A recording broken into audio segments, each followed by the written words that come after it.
Prosedur dan langkah-langkah diambil untuk memastikan penulisannya sangat baik dan boleh dihadam dengan mudah oleh para pembaca. Dan sebelum saya mendapatkan latihan ilmiah ini, sudah ada banyak bahan-bahan, sumber-sumber yang telah saya peroleh ketika mana saya menghasilkan ataupun mentransliterasikan buku Pandan Bangsa ini. Jadi bahan-bahan itu dikumpulkan, disimpan terlebih dahulu kerana dirasakan tidak bersesuaian dengan buku Pandan Bangsa, kerana banyak yang berkaitan dengan sekolah-sekolah, tokoh-tokoh yang lain, semuanya disimpan terlebih dahulu. Jadi apabila saya mendapat dan menemukan latihan ilmiah Tuan Haji Nasrul Ahmad ini, saya dapati bahan-bahan yang telah dikumpul selama ini sejak tahun 2020 sangat baik sekiranya dapat dipaparkan dalam buku ataupun dalam latihan ilmiah ini, kerana sangat bertepatan dengan judulnya dan ada yang membantu menyokong fakta-fakta yang ada dalam latihan ilmiah ini. Sebagai contoh, awalnya saya mendapat satu gambar Tuan Haji Ahmad Badawi, iaitu ayahanda kepada Tuan Abdullah, kepada mantan Perdana Menteri kita, bergambar beramai-ramai dan ada tertulis di situ ejaan Jawi yang bila dibaca perpada. Saya tidak ada maklumat langsung. Saya baca sebentar lalu perpada. Itu saja. Saya simpan dahulu. Kemudian apabila saya dapatkan merujuk pelatihan ilmiah Tuan Haji ini, barulah dapat diketahui bahawa perpada itu ada maksudnya. Merujuk kepada Persatuan Penuntut dan Iratul Ma'arifil Wataniyah. Nampak bagaimana latihan ilmiah ni sangat membantu saya menjelaskan maksud gambar tu. Kerana gambar-gambar era 50-an kadang-kadang ditulis dengan ejaan Jawi di bawah tu, menerangkan apakah majlis yang sedang mereka buat ketika itu. Jadi maklumat ini sangat berguna terutamanya dalam latihan ilmiah ini dan membantu saya mendapat gambaran dengan lebih jelas tentang sejarah sekolah ini. Sebab itulah saya masukkan gambar-gambar dan sumber-sumber utama gambar-gambar dokumen-dokumen ini tentulah daripada responden-responden yang saya berjaya temukan, yang mana mereka ini merupakan murid-murid akhir. Saya sebutkan murid-murid akhir ni kerana mereka kebanyakannya adalah pelajar sekolah ini sekitar tahun 1950-an, dan mereka lah yang masih ada. Yang kalau kita nak rujuk, nak ziarah, mereka lah yang masih tinggal. Lebih awal pada itu tidak ada lagi. Jadi daripada mereka lah saya dapatkan maklumat, gambar, dokumen-dokumen yang mana membantu dan dimasukkan dalam latihan ilmiah ini. Dan ada juga saya dapatkan secara eksklusif daripada cucunda Syekh Abdullah Fahim sendiri, yang mana Datuk Muhammad Tahir sudi berkongsikan saya gambar-gambar yang beliau jarang tunjuk kepada orang awam ni. Bila saya dapat, saya tengok, saya minta izin, saya kata sesuai kalau dimasukkan dalam buku tentang sejarah sekolah. Dan beliau sangat teruja lah apabila ada pihak yang sudi hendak menghasilkan, menerbitkan sebuah sejarah sekolah yang diasaskan oleh datuknya Syekh Abdullah Fahim. Dan maklumat itulah yang saya masukkan dan itulah setakat yang boleh dikongsi. Jadi satu usaha yang sangat menarik lah daripada pengarang dan juga penyunting. Suka untuk diingatkan bahawa buku ni dihasilkan pada waktu COVID. Pada waktu PKP, perintah berkurung kan. Jadi mencabarlah kita punya usaha kita nak mendapat tanda tangan perjanjian penerbitan pun menggerakkan terhad. Menggerakkan sangat terhad. Jadi satu mujahadah yang sangat besar lah daripada pengarang sendiri dan juga penyunting Saudara Aziz yang daripada Pulau Pinangnya. Kami yang di Selangornya ni nak berhubung, itu memang agak sulit lah. Jadi kita masuk ke pusingan yang terakhir tentang kandungan buku ni. Suka saya untuk petik sikit lah salah satu ringkasan yang Tuan Haji ada nukilkan dalam buku ni tentang usaha-usaha ataupun matlamat pendidikan untuk pelajaran akademik ini tingkatan yang kedua, tahun yang ketiga dan yang keempat. Maksudnya kalau pelajar sudah masuk tahun yang kedua, tahun yang ketiga dan keempat ni, apa yang ingin dicapai daripada pelajar tu? Melatih kepetahan lidah dalam pertuturan bahasa Melayu dengan menggunakan rangkaian kata-kata yang bernas dan menarik. Kemudian menggunakan kalam ataupun pena bagi melatih karang mengarang Melayu, cuba menzahirkan pendapat, menulis rencana dan berita dalam majalah dan akhbar. mempertingkatkan pemikiran sehingga tercapainya tingkat kematangan dan kesejahteraan pemikiran serta keterangan hati. Dan ini saya petik akhir, membentuk perasaan yang memandang mulia kepada amal ibadat dan taat mengerjakannya, menghargai jasa dan khidmat suci untuk kebajikan agama dan masyarakat serta menyokongnya sepenuh hati. Ada saya nak tambah lagi. Memberi pelajaran urusan rumah tangga, adab-adab pergaulan dalam rumah, kewajipan-kewajipan terhadap suami dan peraturan memelihara anak-anak. Jadi itu matlamat sekolah dalam tingkatan 2 tu lah. Lepas beberapa tahun pelajar tu, ini matlamat yang ingin dicapai. Cuba kita renung balik bagaimana matlamat pendidikan kita sekarang tu. Adakah dia berupaya menandingi kedalaman dan juga kejelasan matlamat dan objektif sebagaimana yang telah digagaskan oleh Syekh Abdul Fahim melalui sekolah di MW. Jadi saya nak menghala pada soalan lah. Jadi soalan saya kepada Tuan Haji Nasir Rahman lah, kita membuat menghasilkan karya ni dan kemudian karya ni terbit. Apa nasihat Tuan Haji terhadap sistem pendidikan kita sekarang, dan kalau misalnya kata di kalangan kita ni ada pembuat polisi tentang pendidikan, bagaimana buku ni dan seterusnya sekolah di MW ni boleh kita jadikan iktibar dalam kita bergerak ke masyarakat? Berbalik kepada apa yang dibangkitkan tadi, telah pun saya sebutkan sedikit pada peringkat awal di mana saya mengatakan bahawa pendidikan ini merupakan satu bidang reformasi yang telah dipelopori oleh sekolah ini. Pertamanya, salah satu lagi apa yang dikatakan sebagai reformasi ialah apabila sistem pendidikan persekolahan ataupun yang dulunya dikenali sebagai pendidikan pondok telah diubah kepada satu nama baru, iaitu yang kita sebut sebagai madrasah. Kita masa itu tak sebut sekolah, kita sebut menggunakan perkataan Arab. Perkataan Arab madrasah, Melayunya sekolah. Tetapi kerana perkataan sekolah itu belum begitu orang kata sinonim dan belum dikenal oleh masyarakat kita, maka perkataan Arab itu, madrasah itu lebih dikenali, maka digunakanlah perkataan madrasah yang merupakan satu ciri pembentukan pendidikan moden. Boleh kita katakan pendidikan moden pada masa itu di kalangan umat Melayu di rantau kita ini Dan apa yang dibangkitkan oleh Tuan Pengerusi tadi, perkara-perkara itu merupakan prinsip dan falsafah yang ingin dibawa oleh sekolah ini dalam pendidikan yang dibangunkan di sekolah ini untuk menjadikan matlamat bangsa Melayu itu berkembang, mempunyai adab dan sebagainya, mempunyai kekuatan diri untuk memperjuangkan perjuangan agama dan juga perjuangan bangsa, dan untuk mempersiapkan mereka ke arah pembinaan jati diri sebagai sebuah masyarakat Melayu yang seperti mana kita lihat pada hari ini. Jadi pada saya, walaupun benda itu kita tak laksanakan sepenuhnya pada hari ini, kan ada yang kita tertinggal, tetapi sebenarnya tidak tertinggal, tetapi cumanya olahan-olahan yang dibuat pada masa sekarang ini berbeza daripada apa yang didisiplinkan pada pelajar sekolah agama atau pondok dulu. Larangan-larangan itu telah diubah sesuai mengikut kepada perkembangan semasa, seperti dalam kehidupan kita, pegangan masyarakat, amalan masyarakat bukanlah satu perkara yang boleh dikatakan statik. Maksud saya, sesuatu adat istiadat dalam masyarakat kita mungkin berubah mengikut kesesuaian masa, kesesuaian persekitaran, kesesuaian ilmu yang kita ada.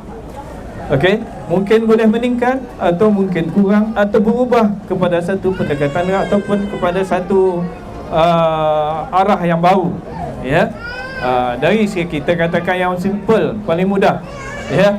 Kalau kita katakan dalam adat kita dulu, bersalaman antara lelaki perempuan adalah dilarang, dilarang kuat. Tetapi dalam perkembangan semasa hari ini, benda itu telah menjadi satu macam lumrah.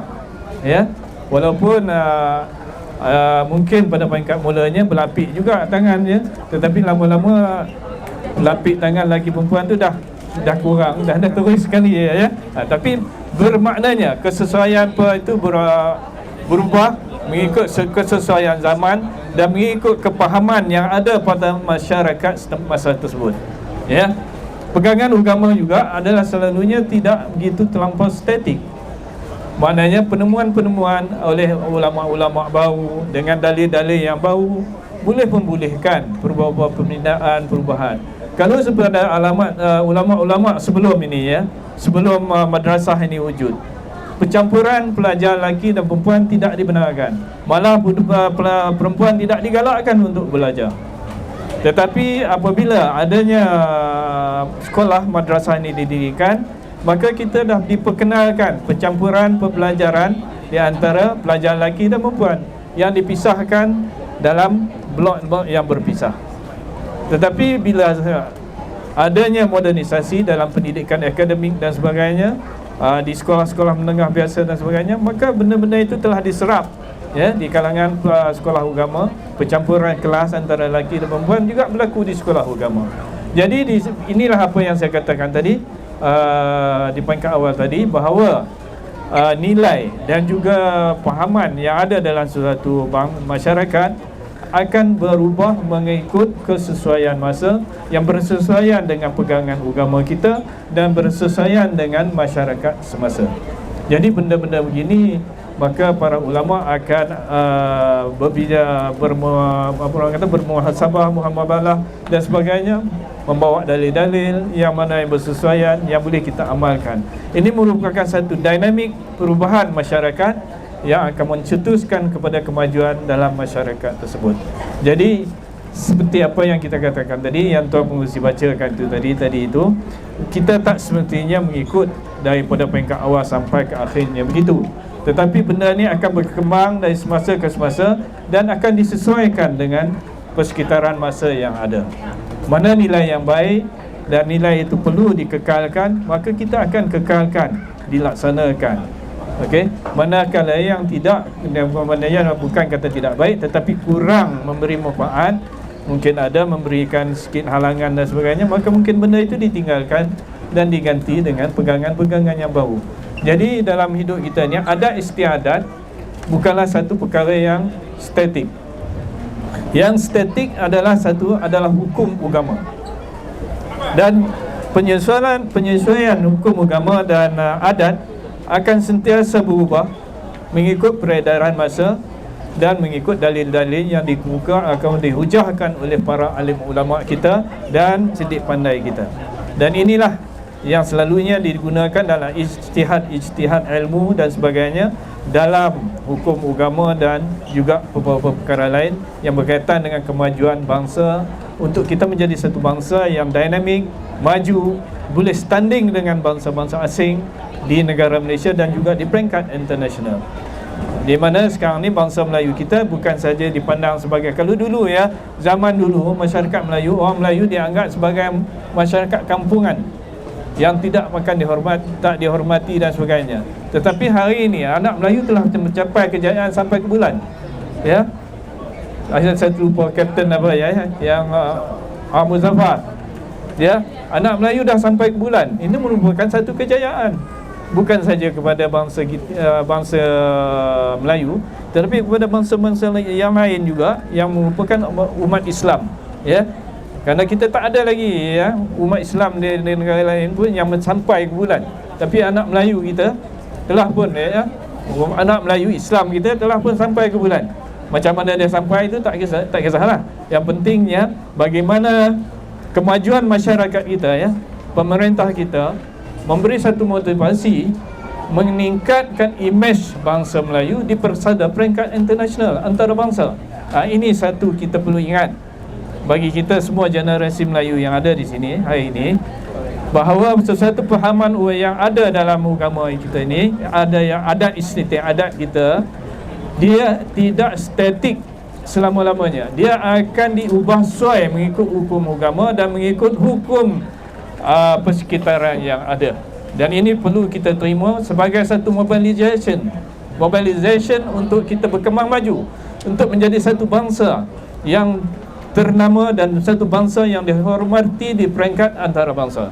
Dan inilah adanya pada masyarakat Melayu hari ini, bila mana kita telah pun mencapai satu peringkat pengiktirafan ataupun penghormatan oleh peringkat antarabangsa, di mana menjadikan kedudukan bangsa Melayu di satu tahap yang tinggi pada hari ini.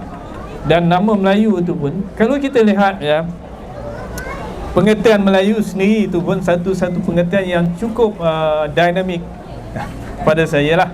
Kerana Melayu di yang ada ini di Malaysia ini tak sama dengan Melayu di tempat lain.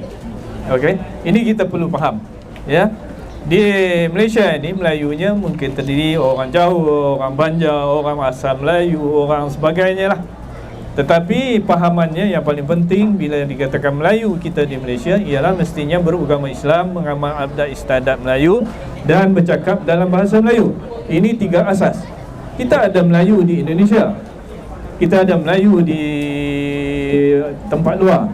Tetapi apa yang membezakan Melayu di Malaysia dengan Melayu di tempat lain, kita berpegang kepada satu konsep yang ada di Malaysia, iaitu di Malaysia Melayu mestilah beragama Islam. Okey, kalau bukan beragama Islam, dia bukan Melayu. Walaupun dia asal bumi asal Melayu, bila keluar daripada Islam, dia statik akan menjadi bumi fitra saja. Dari sini yang saya katakan antiknya satunya Melayu ni di Malaysia ini. Jadi siapa saja yang datang ini berkahwin dengan orang Melayu, dia pun jadi Melayu. Cina kahwin dengan Melayu, jadi Melayu. Masuk Islam, jadi Melayu. India kahwin dengan orang perempuan Melayu, masuk Islam, jadi Melayu. Ini maknanya satu istilah Melayu ni di Malaysia inilah ada satu istilah yang dinamik dan khusus kepada penganut agama Islam. Ini tidak ada di tempat lain. Kalau di Indonesia ada Melayu yang Kristian, keturunan Melayu Kristian, dia masih mengukarkan nama dia Melayu. Tetapi di Malaysia kita, orang Melayu yang keluar daripada Islam, dia bukan lagi Melayu. Kita tolak dia keluar daripada Melayu, dia akan jatuh sebagai bumi putera. Ini kekuatan yang ada pada Melayu di Malaysia. Terima kasih Tuan Haji. Satu kesimpulan yang sangat menarik lah tentang tadi saya dapat kutip beberapa istilah-istilah kunci lah tentang istilah dinamik, bahawa satu kedua adat istiadat itu tak statik, dan yang ketiga yang menarik tu tentang bagaimana takrifan Melayu kita di Malaysia ni sangat unik, iaitu kita berpegang kepada agama, dan sesiapa saja walaupun datang daripada mana bangsa dia tu, tapi kalau dia berpegang pada prinsip agama, bahasa dan juga budaya tu, dengan mudahnya dia boleh diisytiharkan sebagai orang Melayu. Ya, satu saya ingin tambah lah. Kerana itulah kita tengok rupa Melayu kita di Malaysia ni, ada rupa nak macam orang Cina ada, nak rupa India ada, nak rupa Arab ada, nak rupa Mak Saleh pun ada. Berbagai-bagai warna atau muka Melayu. Ya, yang asal Melayu ada. Jadi ini perbezaan kita Melayu di Malaysia berbeza dengan Melayu di luar Malaysia. Okey? Terima kasih Tuan Haji. Ini satu cara pandang dan juga cara fikir yang sangat unik lah dan sangat dinamik lah dalam hal. Soalan yang terakhir kepada Ustaz Abdul Aziz. Buku ni membicarakan tentang sekolah di MW, tapi sebenarnya dalam literature review lah tentang Syekh Abdullah Fahim, tentang, yalah, boleh Ustaz kongsikan apa karya-karya ataupun bahan-bahan bersejarah yang orang luar nak tahu bila dia nak baca tentang Syekh Abdullah Fahim, dan juga legasi dia ataupun tinggalan-tinggalan penting dia. Apa lagi karya-karya yang menarik untuk kita kaji? Tulisan-tulisan dia lah, ya. Buku-buku dia. Tulisan dan juga apa sekitar pemikiran dia tu. Baik, di samping madrasah yang beliau asaskan, iaitu Syekh Abdullah Fahim asaskan, kita dapat juga melihat daripada hasil penulisan beliau, terutamanya yang telah diterbitkan oleh Akademi Jaya Malaysia dalam buku Syekh Abdullah Fahim, Syekh Abdullah Fahim, Ulama Ahli Sunnah wal Jamaah, yang mana ini pun satu penemuan yang nadir juga, yang mana sebelum ini tidak diketahui bahawa Syekh Abdullah Fahim ada mengarang satu khutbah, khutbah penyadar dan penggerak. Yang mana dalam kuliah ini dapatlah diketahui gambaran pemikiran Syekh Abdullah Fahim, bagaimana beliau mahu anak-anak Melayu berubah dan mengusahakan pelbagai bentuk perusahaan baru, kilang-kilang dia mahu anak-anak Melayu buat, dan juga dari bidang ekonomi beliau mahu anak-anak Melayu kuasai. Dan itu antara pemikiran Syekh Abdullah Fahim yang boleh kita telusuri di samping madrasah yang beliau asaskan. Di samping itu kita juga boleh mengkaji atau membaca hasil tulisan anak-anak murid beliau yang mana turut juga diterbitkan oleh Akademi Jawi Malaysia, iaitu berjudul Panduan Bangsa, dihasilkan oleh Tuan Guru Haji Ahmad Hashimi, salah seorang murid kanan beliau lah. Kenapa saya kata murid kanan? Kerana apabila Syekh Abdullah Fahim telah ditugaskan untuk menjadi guru besar di sekolah agama ataupun madrasah Idrisiah di Kuala Kangsar, Syekh Abdullah Fahim telah memilih dua orang anak murid kanannya, yang salah satu daripadanya ialah Tuan Guru Haji Ahmad Hashimi. Mereka ini, dua orang ini ditugaskan untuk memimpin sekolah Madrasah Danatul Ma'arifil Wataniyah bermula tahun 1931 sehingga sekitar 1934. Ini menunjukkan bahawa mereka ini sangat dipercayai oleh Syekh Abdullah Fahim. Dan daripada tulisan murid kanan Syekh Abdullah Fahim ini, Tuan Guru Haji Ahmad Hashimi, kita dapat mendapat gambaran bagaimana bentuk pemikiran Syekh Abdullah Fahim yang telah ditumpahkan ke dalam pemikiran Tuan Guru Haji Ahmad Hashimi. Begitu tebal karya ini, kita dapat lihat bagaimana Tuan Guru Haji Ahmad Hashimi mensyarahkan segala bentuk pemikiran gurunya dan dikembangkan lagi daripada khutbah yang telah dihasilkan oleh tuan gurunya yang berjudul Khutbah Penyedar dan Penggerak. Di samping itu, antara yang boleh kita kaji dan baca adalah tentang bagaimana peristiwa Syekh Abdullah Fahim menentukan tarikh kemerdekaan Persekutuan Tanah Melayu 31 Ogos 1957 berdasarkan ilmu falak yang telah beliau pelajari di Mekah, yang mana sekitar 15 tahun beliau mempelajari ilmu itu dan pulang saja ke tanah Melayu, menumpahkan semula ilmu tersebut, mengajar semula ilmu tersebut di madrasah yang beliau asaskan, Madrasah Danatul Ma'arifil Wataniyah. Jadi itu antara sebanyak yang kita boleh cari, kita boleh gali, kita boleh baca untuk memahami dengan lebih dekat bagaimana pemikiran Syekh Abdullah Fahim ini ataupun sumbangannya di samping madrasahnya, yang mana kita boleh dapat secara lengkap sejarahnya daripada buku ini, bagaimana bentuk pemikirannya kita boleh dapat daripada buku Panduan Bangsa, dan bagaimana riwayat hidupnya yang lengkap kita boleh dapat daripada buku Syekh Abdullah Fahim, Ulama Ahlussunnah wal Jamaah. Jadi saya sarankan kalau sidang pembaca ingin mengetahui dengan lebih lengkap, boleh dapatkan ketiga-tiga judul serentak, bermula dengan Syekh Abdullah Fahim, Ulama Ahlussunnah wal Jamaah, tentang riwayat lengkap yang telah dihasilkan oleh 3 pengarang. Kemudian boleh dapatkan juga buku Panduan Bangsa karya murid kanan Syekh Abdullah Fahim, dan yang terbaru satu latihan ilmiah yang cukup berharga oleh Tuan Haji Nasir Rahman, yang mana tidak pernah diketahui selama hampir saya katakan 40 tahun terperap di perpustakaan, tidak dirujuk. Akhirnya Akademi Jawi dan dengan izin Tuan Haji Nasir Rahman, kita berjaya terbitkan semula untuk bacaan awam. Dan ketiga-tiga karya ini sangat penting untuk kita memahami bagaimana cara fikir Syekh Abdullah Fahim, dan untuk kita menjadi umat Melayu, bangsa Malaysia yang lebih berjaya di masa hadapan. Alhamdulillah, Ustaz Abdul Aziz berjaya di satu kesimpulan yang baiklah. Dia tak payah simpulkanlah. Di samping melakukan sedikit sebanyak promosi terhadap buku terbitan Akademi Jawi. Di tokoh Syekh Abdullah Fahim ni satu tokoh yang bersejarah lah. Kalau pergi kat di bangunan UMNO ni, kat atas tu ada je lah gambar dia, kalau tak salah saya ada melukis lah kat atas tu. Jadi tuan-tuan dan puan yang mengikuti kita secara langsung dan juga secara dalam talian, kita bersiaran di Pesta Buku Antarabangsa Kuala Lumpur di Kemah Akademi Jawi Malaysia, tukang buku bernomor 3100-3102 di Dewan Tun Razak 3 PWTC. Jadi saya ambil kesempatan ini untuk mengucapkan jutaan terima kasih kepada Tuan Haji Nasir Rahman dan juga Ustaz Abdul Aziz kerana sudi meluangkan waktu berkongsi sebanyak sedikit pengalaman dalam penghasilan penerbitan buku agama, bangsa dan tanah air. Buku ni boleh didapati di Kemah Akademi Jawi Malaysia. Harganya RM45. belum masuk diskaun lagi. Di sini ada diskaun. Oh, ada diskaun. Kalau beli di Kemah Akademi Jaya Malaysia. Jadi jemput tuan-tuan dan puan untuk datang. Kalau dalam talian tu kita masih ada sampai hari Ahad ni. InsyaAllah di sini kita jumpa di sini.